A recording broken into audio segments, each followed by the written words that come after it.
खराब हो गई। अब तो वर्तमान समय में इतनी खराब है कि किसी की समझ में नहीं आता क्या करूं क्या न करूं, किधर जाऊं, किसकी सुनूं किसको न सुनूं। मतलब यानी इतनी खराब हो गई कि चारों तरफ खराबी ही खराबी दिखाई दे रही। अच्छाई का कहीं माहौल वातावरण नहीं दिखाई देता। आप हिंदुस्तान में कहीं चले जाओ, सब जगह स्वार्थ ही स्वार्थ, चाहे वो यानी महात्मा हो, चाहे नेता हो, चाहे समाज सुधारक हो, चाहे कोई धार्मिक हो, जो अपने को कहते हैं, सब स्वार्थ की नीति में डूब गए। सेवात धर्मात परमार्थ तो उनको दिखाई नहीं देता, ये समझ ही नहीं आ रहा। ऐसा मालूम दे रहा है जैसे लोगों ने सच्चे अच्छे जो सच्चाई अच्छाई के ग्रंथ हैं उनको पढ़ना ही भूल गए, उनके द्वारा अपने जीवन को चलाना ही भूल गए, अपने जीवन में उन शिक्षा सिद्धांतों को उतारना ही भूल गए। बिगाड़ इसी कारण हुआ, बिगाड़ का और कोई कारण नहीं है। प्रथम कारण है आपका आहार। क्यों हमारे हिंदुस्तान धार्मिक धरा का ये नियम है कि जैसा करो आहार वैसे बने विचार, जैसा खाओ अन्न वैसा बने तन मन, जैसा पीओ पानी वैसी हो बेवानी। ये सिद्धांत है अपने भारतीय वसुंधरा का। अब सिद्धांतों से जब अलग चले जाओगे तो परेशानियों में, दुख तकलीफों में, बीमारी महामारी में, दैवी प्रकोपों में, दुर्घटनाओं में, अकाल मौत में आप फंस जाओगे। ये तुम्हारा निकलना बड़ा मुश्किल हो जाए। और इस समय यही समस्याएं लोगों को जकड़ चुकी है। इनसे निकलना इंसान के बस की बात नहीं रही है। अब उसको कोई ऐसा समर्थ सहयोगी मिल जाए जो इसमें तुमको सहयोग यानी शक्ति और बल आपको प्रदान कर दे, आपके बुद्धि में विवेक और ज्ञान भर दे और आप में सच्चाई ईमानदारी आ जाए तो ये काम बड़ा सरल हो जाएगा। चाहे समाज हो, चाहे परिवार, चाहे देश हो, सच्चाई ईमानदारी और मेहनत परिश्रम ये चला गया। जिस समाज से, जिस देश से, जिस मानव इंसान से ये चीजें चली जाएंगी वो आपत्ति मुसीबत के घेरे में फंस जाएगा।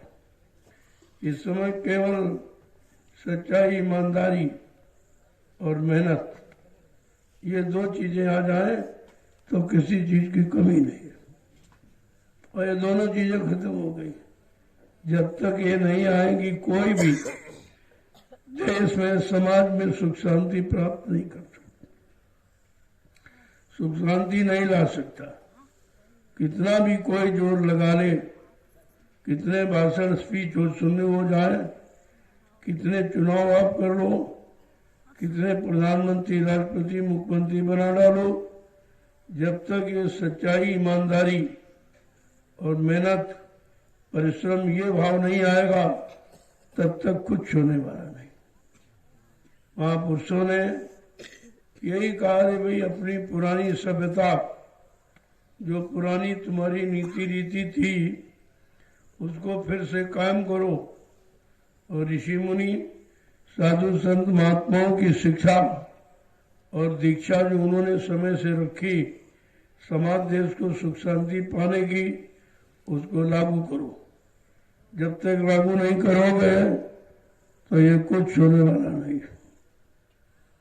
व्यवस्था तो कहीं और से बिगड़ी, जब तक उसे नहीं पकड़ा जाएगा, उसे नहीं सुधारा जाएगा, उसे ठीक नहीं किया जाएगा, उसे नहीं समझा जाएगा, तब तक कुछ होने वाला नहीं है। तुम बाहरी कितना भी कुछ क्यों न कह लो कर लो, लेकिन होने वाला कुछ नहीं है।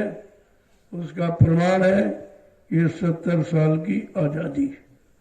ये प्रमाण आपके सामने, ये 70 साल का समय जो आपने खराब किया है, जो करने कराने का था वो सब स्वार्थ, लोभ, लालच, मान सम्मान, अधिकार, पदों में चला गया, तो फिर करेगा कौन? जिसे करना हो ये कुछ नहीं देखता, जिसे करना है वो करने में लग जाता।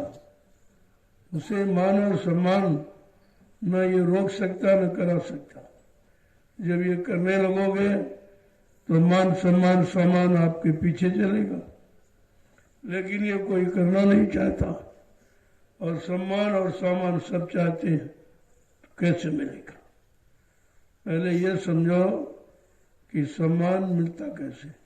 सम्मान दोगे तो सम्मान मिलेगा, क्योंकि ये अदला बदली का देश है। हम किसी को सम्मान देंगे तो लोग तुम्हें सम्मान देंगे, तुम किसी का अपमान करोगे तुमको अपमान हो जाएगा। वो तो देसी अदला बदली का। इसलिए संत महापुरुषों ने नाकिस कर्मों के लिए मना किया कि कोई भी तुम्हारा ऐसा कर्म न हो, शारीरिक, मानसिक, बौद्धिक और आर्थिक, कि जिससे किसी तरह की कोई समस्या आके खड़ी हो जाए। लेकिन आपने तो कुछ माना नहीं, कुछ अपने अपनी तानते हो। महात्माओं की तो सुनते ही नहीं तुम। अरे महान आत्माएं वो तुम्हारे हित और लाभ के लिए ही आती हैं। उनका परिचय पहले ही आपको दे दिया गया कि परमार्थ के कारण साधु धरा शरीर। साधु संत महात्माओं का शरीर धारण करना केवल परमार्थ के लिए, समाज हित, देश हित, मनोहित, धर्मित के लिए आते हैं और अपना काम करके ही जाते हैं। जब तक उनका काम नहीं होगा तब तक वो मृत्युलोक मंडल से नहीं जाएंगे। उनको कोई यहाँ से भेज नहीं सकता, क्योंकि किसी के बुलाने से आए नहीं है और किसी से के भगाने से जाएंगे नहीं। उनका तो अपना काम है, जिस काम के लिए आए हैं वो काम को करके ही जाएंगे। ना तुमने बुलाया ना तुम यहाँ से भेज सकते हो। वो अपनी मौज मर्जी से आए और अपनी मौज मर्जी से ही जाएंगे। इस बात को गांठ में आपको बांध देना चाहिए। अगर ये सब तुम्हारे अंदर होता तो तुमको सत्य महापुरुषों से यानी अलगाव नहीं होता, आप लगाव बनाए रखते, उनके आसपास जाते आते रहते, उनके हित वचनों को सुनते रहते और अपने जीवन का रास्ता निकाल लेते कि हमको परमात्मा ने मनुष्य मंदिर क्यों दिया, इस मंदिर की क्या महिमा है। तो अगर ये पढ़ लेते आप तो आपको जानकारी हो जाती। महापुरुषों ने तो इतनी मानता इसकी दी है कि बड़े भाग मानुष तन पावा, सुर दुर्लभ सदग्रंथन। उनके बड़े भाग्य हैं जिनको परमात्मा प्रभु ईश्वर गाड ने अपनी बार ये मानव तन का सौभाग्य दे दिया। ये सच्चा मंदिर यही है। अगर परमात्मा ने मनुष्य मंदिर को न बनाया होता तो ये ईंट पत्थर का मंदिर कौन बनाता? तुम यही भूल गए हो। ईंट पत्थर के मंदिर में तो फंस गए हो। जो इंसान का बनाया और भगवान का बनाया मनुष्य मंदिर, इससे अलग हो गए। इसकी महिमा भूल गए हो, इसके कर्म कर्तव्य भूल गए हो, इसका सच्चा खान पान रहनी गहनी सब आप हो चुके हो। तो वो तो जड़ है, काम तो चेतन करेगा, जड़ नहीं करेगा। अब यह है कि जड़ में बैठकर हम चेतन का काम कर ले। जैसे ये पंचभौतिक शरीर भी जड़ है, लेकिन इसमें चेतन जीवात्मा बैठी है, तो चेतन जीवात्मा से इस मनुष्य मंदिर का लाभ आप ले सकते हैं अगर संत महापुरुषों की युक्ति समझ में आ जाए तो तुम्हारा वो जड़ चेतन शरीर इसको भी सार्थक बना देंगे और इस जड़ शरीर को चेतन का रूप देने वाली चेतन जीवात्मा का उद्धार भी करा देंगे। वो तुम्हारे दोनों काम करा, इधर का भी उधर का भी, और उसके बदले आपसे कुछ नहीं लेंगे। वो लेने नहीं आए हैं, वो देने आए हैं। अब तुम लेना सीख लो तो अपनी चीज ले लो। आप वो तो देने ही आए, बांटने लुटाने आए, कोई लेके थोड़ी जाएंगे। लेकिन अब ये हमें लेने में कितनी देर लगती है, हम उनके अनुसार कब बन पाते हैं, अपनी रहनी गहनी में हम सुधार कब कर पाते हैं, अपने भाव विचारों में शुद्धता कब ले आ पाते हैं, अपने इन मतलब यानी कर्मों को कैसे सुधार पाते, शारीरिक कर्म और मानसिक और आत्मिक। पहले कर्मों की पहचान करो कि शारीरिक कर्म क्या है। खाना पीना सोना, कमाना, मल मूत्र त्याग करना, आल औलाद बच्चे पैदा करना, ये तो सभी लोग कर रहे हैं। ये जितने जीव जितने शरीर पाए हुए हैं, चाहे पशुओं के शरीर में हो, चाहे पक्षियों के, चाहे जंगली जानवरों के, चाहे कीड़े मकोड़ों के शरीर में, और चाहे इंसानों के शरीर में, ये 6 कर्म सभी करते। लेकिन इंसान को एक 7वां कर्म करने का अधिकार मिला। वो 7वां कर्म क्या है कि जीवात्मा जगह परमात्मा से मिले, अपने सच्चे घर मंडल मुकाम पहुंचे, फिर काल माया के देश में गंदगी में जन्म मरण में कभी ना आने पाए। अगर यह 7वां कर्म नहीं हुआ तो मानव शरीर पाने का कोई अर्थ नहीं, कोई लाभ नहीं। इसीलिए बेचारे ऋषि मुनि भी खाली लौट गए। शरीर उनको मिला, उम्र ज्यादा मिली, और इसी जहां बैठो ये तपोभूमि है, यहीं पर 88,000 ऋषियों ने तपस्या की। ये कितना बड़ा क्षेत्र नैमिष से लेकर यहाँ पर तपस्या की, लेकिन बेचारे उस काम से वंचित रह गए कि जीवात्मा को नहीं जगा पाए, परमात्मा से नहीं मिल पाए, क्योंकि जीवात्मा परमात्मा के संबंध को जोड़ने वाले संत महापुरुष नहीं मिले।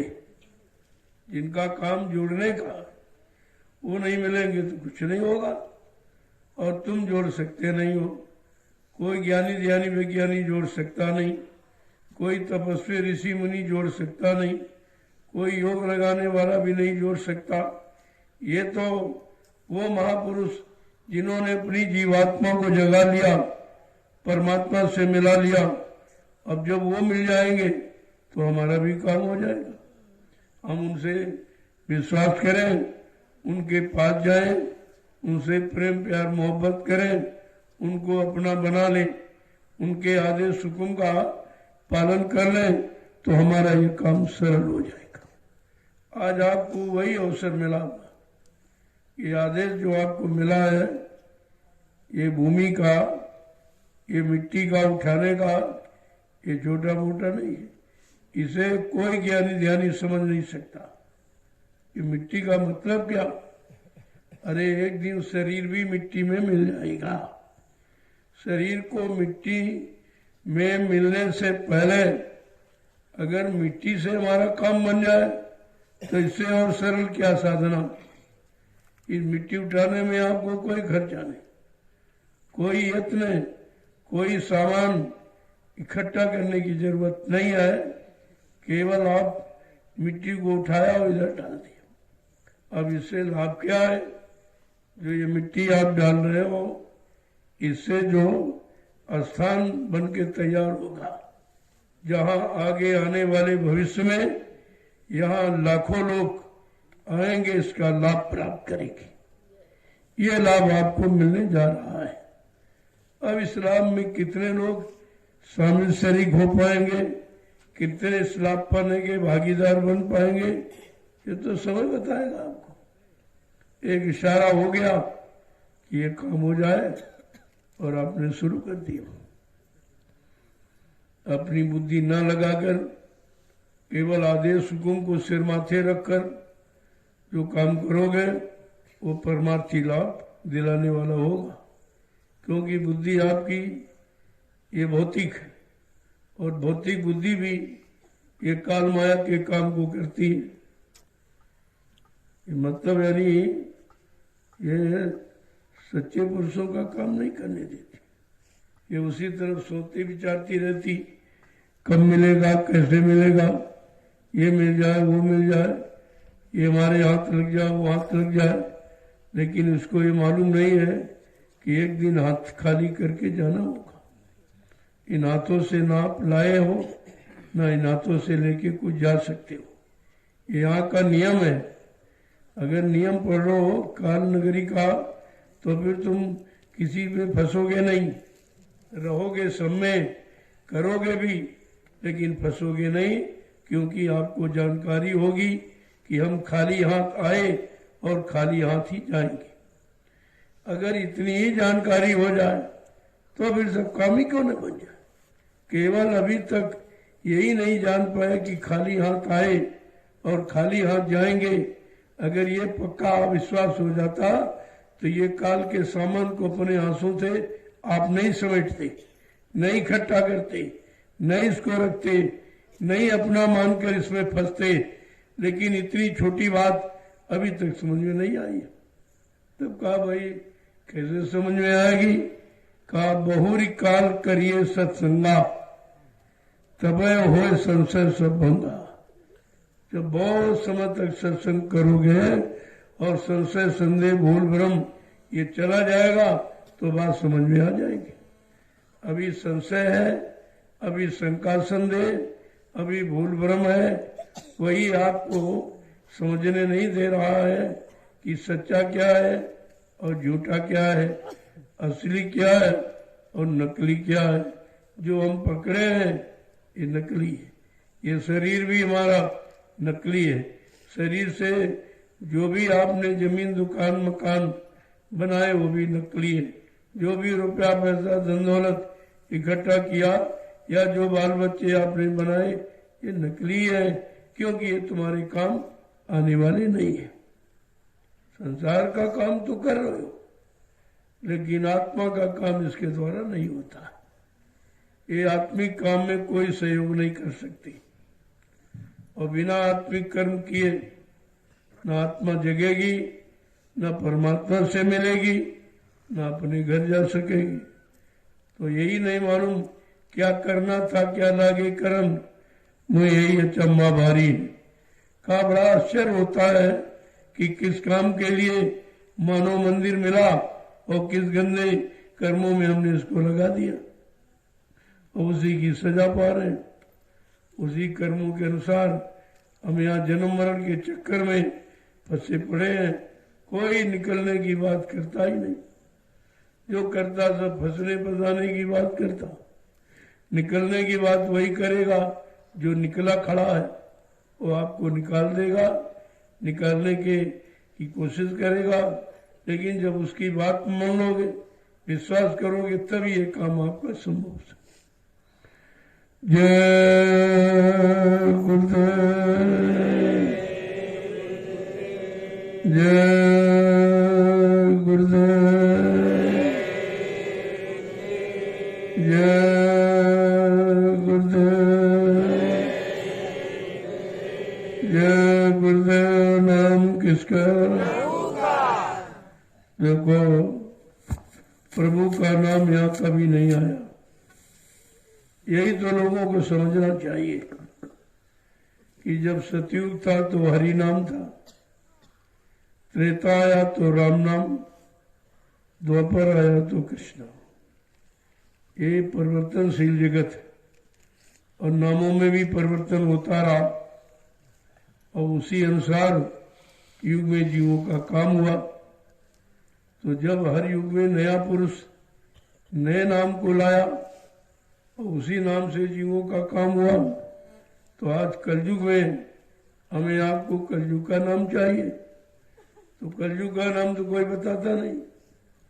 जो कोई कह रहा सतयुग का नाम हरि नाम जपो, कोई त्रेता का राम नाम जपो, कोई द्वापर का कृष्ण नाम जपो, लेकिन कलयुग का नाम कोई नहीं बता।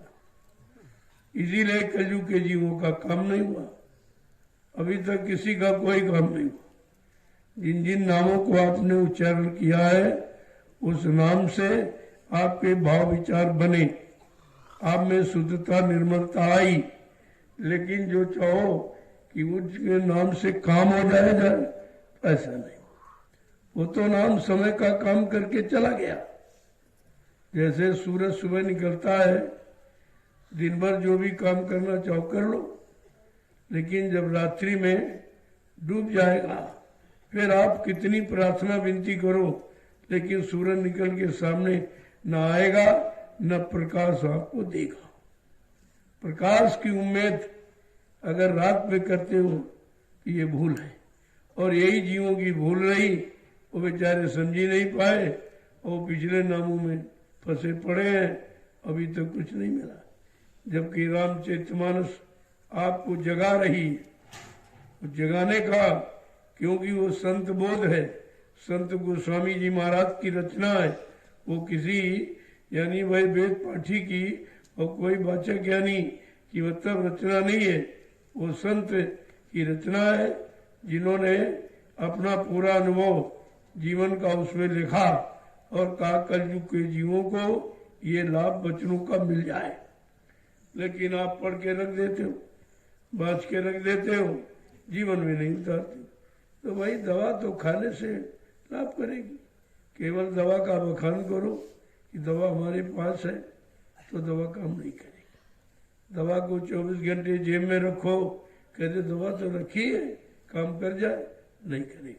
दवा खाने से वो भी परहेज के साथ, बिना परहेज के भी लाभ नहीं करेगी। ऐसे वचन जो संत गोस्वामी जी महाराज ने रामचरितमानस में लिखे हैं वो दवा है, औषधि है, वो जड़ी है। अगर उसको आप सही तरीके से प्रयोग कर लें तो मानव जीवन की सारी परेशानियां और सारे दुख दर्द और बीमारी सब चली जाएगी, लेकिन वो तुम्हारे बस की नहीं। पढ़ना तो सरल है, लेकिन उसके अनुसार चलना, अपने जीवन को बनाना बड़ा कठिन है। उन्होंने सब कुछ उसमें लिख के रख दिया कि आपको क्या करना है। खासकर कलयुग के जीवों के लिए उनका उपदेश बिल्कुल स्पष्ट है कि यह कलयुग के जीवों तुम्हें क्या करना। सतयुग में मानव शरीर को उम्र 1 लाख वर्ष की थी, मन की ताकत हाथी के बराबर थी, इंद्रियों में पूर्ण संयम त्याग वैराग था, खान पान अच्छा था, और उस समय हरि नाम आया था। योगियों ने हरि नाम जगाया था और उस नाम का स्मरण प्रहलाद गुरु ने किया, उनका काम हो गया। अब इसके बाद युग बदल गया। जब युग बदल गया तो उम्र की अवधि, समय बदल गया। कहाँ 1 लाख वर्ष की, कहाँ 10,000 वर्ष की त्रेता में रह गई मानव शरीर की उम्र। और मन की ताकत जो हाथी के बराबर थी, अब ये घोड़े के बराबर त्रेता में रही। खान पान भी खराब होने लगा, संग सोबत भी खराब, कर्म भी खराब होने लगे, तो नाम बदल गया। कहा हरि नाम नहीं, अब राम नाम काम करेगा। देखो त्रेता में राम नाम आ गया। किसी नाम का विरोध आलोचना नहीं होती, नाम की महिमा अपने अपने समय की अलग अलग। हरि अनेक, हरि कथा अनंता। हरि तो एक है, लेकिन कथाएं अनंत है। करोड़ों नाम विष्णु भगवान के, अनंतों नाम परमात्मा के। उन्हीं अनंतों नामों में जय गुरुदेव नाम। आप अनंत नाम तो नहीं जानते, करोड़ों नाम विष्णु भगवान के आप नहीं जानते हो, तो उन्हीं में से ये जय गुरुदेव उन्हीं में से, ये किसी आदमी इंसान का नहीं है, उस प्रभु का, उस मालिक का, जो सबका सृजनहार और सबका रखवाला और सबका रहबर रहनुमा, उसी का नाम है जय गुरुदेव। कोई आदमी इंसान का नहीं है। और आप हरि के 1000 नाम तो जानते हो नहीं हो, करोड़ों नाम विष्णु भगवान के नहीं जानते हो, अनंतों नाम परमात्मा के नहीं जानते हो, तभी आपको शंका हो रही, भाई जय गुरुदेव नाम कहां से आया? जबकि जय गुरुदेव नाम सारे गुरुओं की याद करा रहा कि सब लोग अपने अपने गुरु की याद करो। जय गुरु का मतलब जितने गुरु आए उनकी जय, जितने मौजूद है उनकी जय, जितने भविष्य में आएंगे सबकी जय।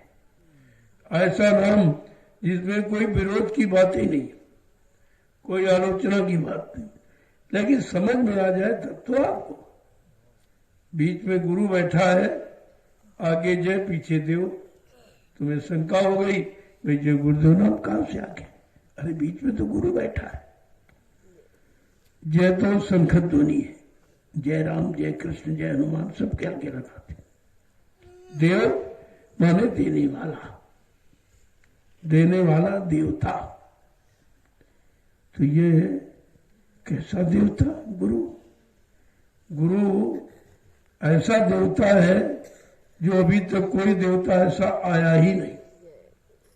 ये जो जल पृथ्वी अग्नि वायु आकाश से जो देवता आपको बताए गए, ये तो शारीरिक मदद करने वाली, लेकिन गुरु समर्थ देवता है जो इधर शरीर का उद्धार, समाज का उद्धार और जीवात्मा का कल्याण, ये दोनों काम करा देता। समाज देश का सुधार और जीवात्मा का उद्धार, ये दोनों काम करा देता। इसको कहते हैं संत सदगुरु देवता। ये सृष्टि में अनोखा देवता है। दोनों कामों को करने का संकल्प लेके आया और कहा जब तक ये काम नहीं हो जाएगा, ये संत सदगुरु देवता ये जाने वाला नहीं है, क्योंकि ये न किसी के बुलाने से आया और न किसी के कहने से जाएगा, वो अपना काम करके जाएगा। ये बात आपको घर में मान लेनी चाहिए। जय गुरुदेव, जय गुरुदेव, जय गुरुदेव, जय गुरुदेव, जय गुरुदेव, जय गुरुदेव। नाम किसका? जय गुरुदेव। नाम किसका? प्रभु का प्यारा नाम। जय गुरुदेव। अब आप लोग खड़े हो जाओ। आज आपने वो परिश्रम किया है जिसमें तुम्हारा कोई स्वार्थ नहीं। हिंदुस्तान में जो भी परिश्रम करता अपने स्वार्थ के लिए करता, चाहे वो परिवार की सेवा हो, चाहे समाज की सेवा हो, चाहे देश की सेवा, सब सेवाओं में स्वार्थ आगे खड़ा है। लेकिन जो आप ये सेवा करते हो इसमें आपका कोई स्वार्थ नहीं। ना तुम अपने बाल बच्चों के लिए मिट्टी डाल रहे हो, न कोई मजदूरी पाने के लिए डाल रहे हो, और ये इतनी बड़ी सेवा है जो देखने में कुछ नहीं लगती, लेकिन जब आगे भविष्य में कोई व्यवस्था यहाँ बनेगी और जब लाखों लोग यहाँ पर आएंगे, उसका लाभ उठाएंगे, तब इस मिट्टी का लाभ लोगों की समझ में आएगा कि मिट्टी क्या है, कि मिट्टी क्यों स्थानांतरित किया जा रहा है, उधर से उधर, इधर से उधर, ये सब क्यों किया जा रहा। ये धीरे धीरे ये ऐसे समझ में आने वाली नहीं बात है। ये तो कोई परमार्थी निगरचर चलने वाला इस राज रहस्य को समझ पाएगा। लोग आज भौतिक युग में परिश्रम भूल चुके, परिश्रम कोई करना ही नहीं चाहता, और वो भी है शारीरिक परिश्रम। इससे तो लोग बिल्कुल दूर हो गए, मशीनों पर निर्भर हो गए। लेकिन आज फिर से आपको अपनी पुरानी भारतीय संस्कृति, भारतीय सभ्यता और भारतीय कर्म पर आपको ध्यान दिलाया जा रहा। कैसे लोग कर रहे हैं, उनका कोई इससे मतलब नहीं। इनसे कहो भाई क्यों करते हो, कहते आदेश मेरा। उनका कोई इससे स्वार्थ का रिश्ता नहीं है, जबकि आज हिंदुस्तान में बगैर स्वार्थ के कोई कदम नहीं देता। और इसको देख लीजिए आप, ये अनोखा काम आपके सामने, अनोखा काम अनोखा लाभ, अनोखे इतिहास की भूमिका। क्योंकि आपने जो इतिहास पढ़े हैं वो पिछले बीते युगों के, कोई सतयुग का इतिहास, कोई त्रेता, कोई द्वापर का पढ़ रहा, लेकिन कलयुग का इतिहास किसी ने नहीं पढ़ा, किसी को नहीं मालूम, और किसी ने कलयुग का इतिहास बनाया भी नहीं और बना भी नहीं सकता। इसलिए बाबा जी ने जो संकल्प लिया है कि मैं कलयुग का इतिहास बनाने आया हूं, मैं यहां रात भर धन दौलत कमाने लेने नहीं आया हूं, मैं कलयुग का इतिहास बनाने आया हूं। और ऐसा इतिहास बनाऊंगा जो भूते न भविष्यति। सतयुग त्रेता द्वापर के लोग अपने अपने युग का इतिहास पढ़ना भूल जाएंगे, और मैं इसी शरीर से ऐसा चमत्कार करके दिखाऊंगा जिसको हिंदुस्तानी नहीं सारा विश्व नमस्कार करेगा। ये कितनी बड़ी भूमिका है, कितने बड़े काम की, और किसी की समझ में नहीं आ। कोई ज्ञानी ध्यानी विज्ञानी इसे समझ नहीं सकता। यही संतों का राज है, यही संतों का गुण रहस्य है, यही संतों की भूमिका है, यही संतों की रचना है, जिसे कोई समझ नहीं सकता। लेकिन धीरे धीरे जब शामिल शरीक बने रहोगे, हुकुम आदेश का पालन करते रहोगे, अपने मानव बुद्धि को अलग करके, तो ये सब समझ में आपके आ जाएगा। जय गुरुदेव, जय गुरुदेव, जय गुरुदेव। नाम किसका? प्रभु का प्यारा नाम। जोर से बोलो, राम नहीं बोलो, बोलना होगा, अभी से बोलो। दर्द हरेंगे, सब कष्ट मिटेंगे, शांति भी देंगे। सबके दाता, सबके मालिक, प्रेम से बोलो। ये नाम नहीं इंसान का, ये काम नहीं इंसान का, ये अनोखा जय घोष है जो स्मृत मंडल में कोई नहीं लगा। सब अपनी अपनी जय जयकार के नारे लगा रहे, अपने अपने जिंदाबाद के नारे, लेकिन तुम्हारी जय जयकार कब होगी ये कोई नहीं करे।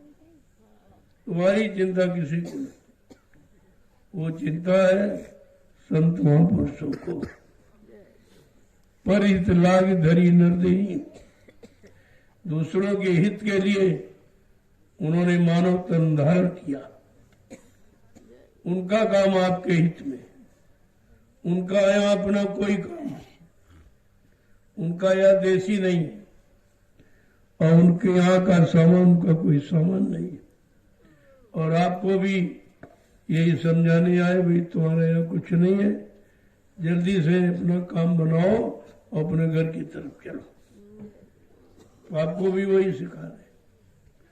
जब धीरे धीरे सत्संगों में आते जाते रहोगे, वचनों को सुनते रहोगे, आदेश हुकुम का पालन करते रहोगे, ये लाभ सब तुम्हारे पास आ जाएंगे। वो तो लाभ देना चाहते हैं लेकिन कोई लेने वाला नहीं, क्योंकि ये सरल बात किसी की समझ में आती नहीं। जो सरल रास्ता उन्होंने देने का रखा उसे कोई समझ ही नहीं पा रहा कि भाई मिट्टी डुला के क्या देंगे, क्यों मिट्टी डलवा रहे हैं, क्यों डलवा रहे हैं। तो वो तो आपके सामने नजर आ जाएगा सब, इसका लाभ क्या है। कितने लाख लोग बैठकर इस मिट्टी पर जब भजन करेंगे, सत्संग सुनेंगे, सेवा करेंगे, तो उनको लाभ कितना भारी मिलेगा। जो लिखा है ये नैमिषारण्य तपोभूमि है, ये सब, ये मिश्रिक और नैमिषारण्य ये सब तपोभूमि है। तो मतलब उसके लिए पहले लिख दिया तीरथ भर नैमिष विख्याता। नैमिष कोई छोटी सी जगह नहीं है, पूरे को भी ये जितना आप देख रहे हो सब नैमिषारण्य है। और यहाँ 88,000 तपस्या की। अरे भाई इतनी बड़ी संख्या कोई एक जगह थोड़ी नहीं होगी, किसी गांव की इतनी संख्या नहीं है। अब कितने गांव मिला लो तो 88,000 ये भी नहीं बन पाएंगे। ये तो सोचना चाहिए लोगों को, कितनी बड़ी संख्या कितने बड़े क्षेत्रफल में बैठकर तपस्या की होगी। आज ये सब तपोभूमि है, उसी तपोभूमि पर आपको ले आया गया, किसके लिए? तपस्या के लिए। अब वो अन्य युगों वाली तपस्या नहीं है, तपस्या आशाएं, इच्छाएं, वासनाएं, कामनाएं, उमंगे, तरंगे जो मन में तरह तरह से उठती है, का उनको जला देना, तपा देना, नष्ट कर देना, छोड़ देना, ये कलयुग में तपस्या है। तपस्या का मतलब कोई शरीर सुखाना, कोई हड्डियां गलाना, ये अन्य युगों की बात, ये कठिन जब तक कलयुग में नहीं है। क्यों? कलयुग का जीव कमजोर है, ये काम नहीं कर सकता। तभी तो आपके लिए लिख दिया गया कि कलयुग जोग यज्ञ नहीं जाना, एक आधार नाम गुण गाना। तो तुम इसको मानते क्यों नहीं जो लिखा? तो तुम्हारे लिए कलयुग के जीवों के लिए ये लिखा, ये करनी है, पिछले युग की करनी करोगे उसका कोई लाभ नहीं मिलेगा। तब ये लिखा गया कि यही कलिकाल में साधन दूजा, मन कर्म वचन गुरु पद पूजा। कितना साफ साफ हिदायत हुक्म आपको दिया जाए, लेकिन आप सुनते ही नहीं। कहा कलयुग का जीव कमजोर है, अल्पायु है, अल्पज्ञ है, लिया जाए इसके लिए केवल एक ही आधार है कि कलयुग केवल नाम आधारा और सुमिर सुमिर उतरे पारा। अब कलयुग केवल, कलयुग का केवल नाम आएगा, केवल माने अकेला। पहले इस पर विचार करो। अगर ये होता कलयुग केवल राम आधारा, कलयुग केवल कृष्ण आधारा, कलयुग केवल हनुमान आधारा, कलयुग केवल शंकर, तो ये लिख सकते थे गोस्वामी महाराज। उनको कोई किसी तरह की बंदिश नहीं थी, लेकिन नहीं, गुढ़ो तत्व न संत दुराऊ, नाम के गुण राज को सब महात्मा कभी छिपाते नहीं। और गोस्वामी महाराज ने उसे खोल करके लिखा कि कलयुग के जीव जो कमजोर है, अल्पायु है, अल्पज्ञ है, वो केवल एक ही काम कर सकते हैं कि समय के अकेले नाम का स्मरण। गुरु अकेला नाम है, जितने नाम है सब सहयोगी शक्तियों के साथ, ब्रह्मा सावित्री के साथ, विष्णु लक्ष्मी के साथ, शंकर पार्वती के साथ, राम सीता के साथ, कृष्ण राधा के साथ, देवता देवी के साथ, ये सहायक शक्तियों के साथ जुड़े। लेकिन गोस्वामी जी महाराज ने क्या इशारा किया कि कलयुग केवल नाम, केवल माने अकेला नाम, गुरु अकेला नाम, अकेला काम करने के लिए आया। इसीलिए उन्होंने और स्पष्ट किया कि गुरु बिन भवनी तरह न कोई, जो बिरंची शंकर सम। कहा कितना भी कोई धनवान बलवान बुद्धिमान क्यों न बन जाए, कोई ब्रह्मा विष्णु महादेव के समान कीर्तिमान यशमान क्यों न बन जाए, लेकिन कलयुग में भवसागर पार बिना सदगुरु के कोई नहीं जा सकता। एक ही चीज आपको दे दी, जो लिखा उसको भी नहीं मानते तुम, तो फिर मानोगे क्या? जय गुरुदेव, जय गुरुदेव, जय गुरुदेव। ये कलयुग की तपस्या जो आप ये कर रहे हो, ये बड़ी अनोखी। लोगों ने जो सतयुग त्रेता में जो तपस्या की अपने स्वार्थ के लिए, उससे क्या मिलता है? तप से राज और राज से नरका। कि तपस्या करोगे तो राजा बन जाओगे, और राजा बनकर भोग करोगे तो नरकों में चले जाओगे। लेकिन कलयुग में संत महापुरुषों ने इसीलिए ऐसी तपस्या रखी, इस तपस्या का तुम्हारा कोई भोग नहीं है, यानी तुम नरक में नहीं जा सकते हो। जब भोग नहीं है, भोग का भाव नहीं, तो नरक में जाने का प्रश्न ही नहीं है।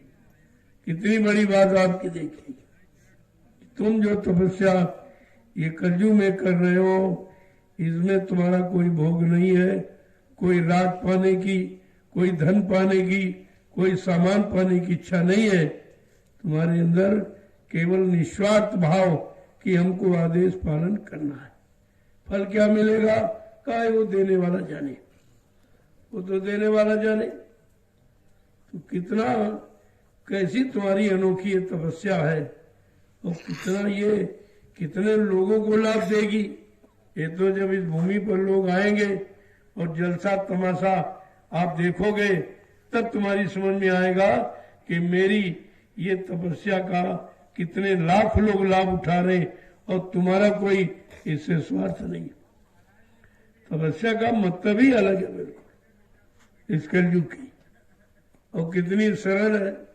वो बेचारे हजारों वर्ष जंगलों में शरीर को सुखाते रहे, मिला कुछ नहीं मिला, क्योंकि वो तपस्या हठ योग से की। अगर कोई गुरु होता उनका, और गुरु रास्ता बता देता, उसका फल बता देता, उसका तरीका बता देता, युक्ति बता देता, तो मुक्ति हो जाती उनकी। लेकिन बिना गुरु का चेला और बन बन फिरे अकेला, इनका कोई गुरु नहीं था। ये हठ योग अपनी इच्छा से उठे, जंगल में जाके जो रानी झाड़ियों में कटीलों में बैठ गए, तो उससे क्या होने वाला? कलयुग में वो नहीं, आपको करना है। पिछले युग के जितने साधन कलयुग में सब किए अमान का, सबको बहिष्कृत कर दिया, निषेध कर दिया कि कलयुग का जीव उतनी उम्र वाला नहीं है, शरीर में शक्ति सामर्थ्य नहीं है, त्याग तपस्या संयम नहीं है, ब्रह्मचर्य का पालन नहीं है, अच्छा सच्चा खान पान नहीं, लिहाजा कलयुग के जीवों के लिए ये सरल तपस्या रख दी, जो समय का आदेश पालन। जय गुरुदेव। अब आप ये कितना बड़ा काम कर रहे हो, और तुम्हारा कोई इससे स्वार्थ नहीं, कोई मजदूरी लेने के लिए आप आए नहीं हो, कोई सामान बदले में मांगने के लिए आए नहीं हो, कोई तुम्हारा इससे स्वार्थ ही नहीं है। ये कैसी परमार्थ की सेवा है जिसमें कोई स्वार्थ नहीं, और यहाँ बगैर स्वार्थ के कोई सेवा करता नहीं, चाहे वो परिवार का हो, चाहे समाज की सेवा, चाहे देश की सेवा। चलो प्रेमियों, आप प्रसाद ले लीजिए, जो आपने सेवा की है उसका प्रसाद। इससे क्या होगा? तुम्हारे मन में दृढ़ता, सेवा करने की मजबूती, इसमें श्रद्धा विश्वास पैदा हो, इसलिए ये दिया जाता। थकावट दूर हो जाएगी, आपको ऐसा महसूस होगा जैसे हमने कुछ किया ही नहीं। ये सब परिचय करने का विषय है नहीं। जिसने कभी नहीं डाली, टोकरी नहीं उठाई, वो कैसे डाल सकता? तो देख लीजिए आप कितनी तन्मयता से कर रहे, और फिर शाम को कहते हैं, सुबह कहते हैं जैसे हमने किए नहीं, कुछ नहीं किया। क्यों? तुम्हारा भाव कुछ और है। कराने वाला सब अपने ऊपर लेता है, जीव को शक्ति प्रदान करता है, इनके अंदर श्रद्धा सेवा भाव पैदा करता है, यही भक्ति शक्ति और मुक्ति पाने का कारण बन जाती है। चलो प्रसाद ले लीजिए। चलिए, देखो दुनिया के लोग देखते रह जाएंगे, कुछ नहीं समझ पाएंगे, लेकिन तुमको क्या करना है, गुरु भक्ति कैसी होती है हम सबको बता के मानेंगे। कितनी बड़ी बात है। गुरुआदेश, गुरु हुक्म, गुरु भक्ति क्या है, किस काम के लिए, ये गुरु का मुंह का आदेश है जो हम आप कर रहे हो। ये गुरु की महिमा, गुरु के आदेश की महिमा, गुरु के अनुशासन की महिमा, गुरु की प्रेमा भक्ति की महिमा है। उसी को तो हमें आपको करना है कि सत्संगियों तुम्हें आदर्श बनना है, संदेश सतगुरु का तुम्हें चरितार्थ करना है, ये दिखा देना है कि गुरु भक्ति किसे कहते। ये आप करते जो हो बिल्कुल अनोखी अविरल अनपावनी भक्ति। जय गुरुदेव। चलो प्रसाद, एक लाइन में महिलाएं फिर पुरुष, ये मर्यादा है। इसी मर्यादा को लोग भूल चुके हैं, तभी परेशानियों में चले गए, कभी खराबियां आ गई, कभी चरित्रों में भी खराबी आ गई, खान पान में, रहन सहन में, देखने सुनने सब में खराबी पैदा हो गई। जब मर्यादा को भूल जाओगे तो परेशानियों में फंस जाओगे। अब एक लाइन में महिलाएं फिर पुरुष, इस प्रसाद को ले लीजिए। चलो जल्दी करो।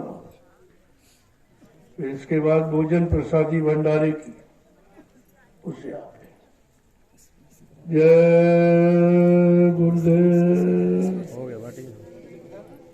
चलो जल्दी से बाटी प्रसाद वितरण करो। देखो प्रसाद बनाया जाता है, प्रसाद खरीदा नहीं जाता। अब बनाने वाला कोई है नहीं, इससे तुमको प्रसाद किसी ने दिए नहीं। किसी ने दिया प्रसाद आपको? तुम ही खरीद के ले आए और वहां ले गए मंदिर में, और पुजारी ने डिब्बा रख लिया और थोड़ा उसी में निकाल के वापस कर दिया। अपनी तरफ से किसी ने आज तक प्रसाद आपको दिया नहीं।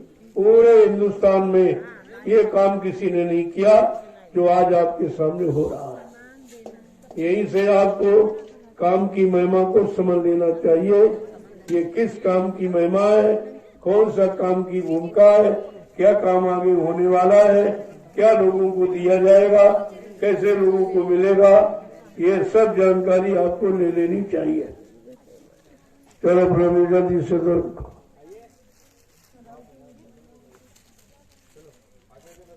चलो प्रसाद वितरण